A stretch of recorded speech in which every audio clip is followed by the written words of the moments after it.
Canadian employment contracts for temporary foreign workers. An employment contract is a legal document that outlines the minimum guidelines for working in Canada according to the stream of the Temporary Foreign Worker Program, the provincial employment standards, and the type of job. All contracts have three basic themes.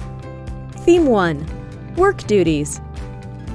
Employment contracts include a description of the worker's job and responsibilities. For workers in the Seasonal Agricultural Workers Program, SAP, work duties are outlined in the Labour Market Impact Assessment, LMIA. Theme 2. Deductions. Employment insurance, EI, Canada Pension Plan, CPP, income taxes, and for some streams, medical insurance are mandatory deductions.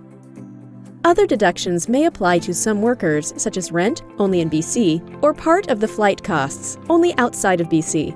Employers cannot pay workers in cash without recording it or taking off mandatory deductions. Theme 3. Employment conditions.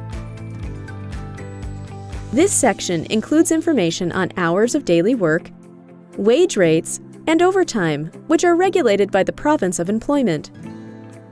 For workers in the SOP program specifically, employers must also cover the cost of workers' round-trip flights, provide workers with adequate and affordable housing, provide no-cost transportation to and from the housing location to the work location, have workers consent in writing if additional hours of daily work are required, ensure that all workers are registered for provincial health insurance wherever possible, and provide private insurance in cases where workers are not eligible, and ensure that workers are covered by the provincial or territorial workplace safety insurance provider where required by law.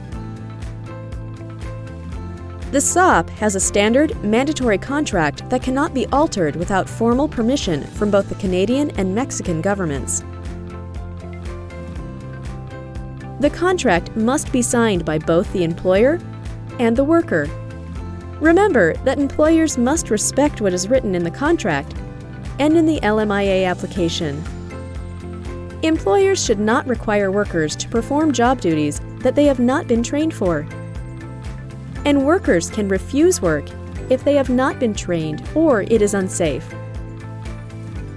Employers must provide their workers with a safe workplace. If a worker experiences any harassment or bullying, they should contact a support organization and/or a government agent immediately.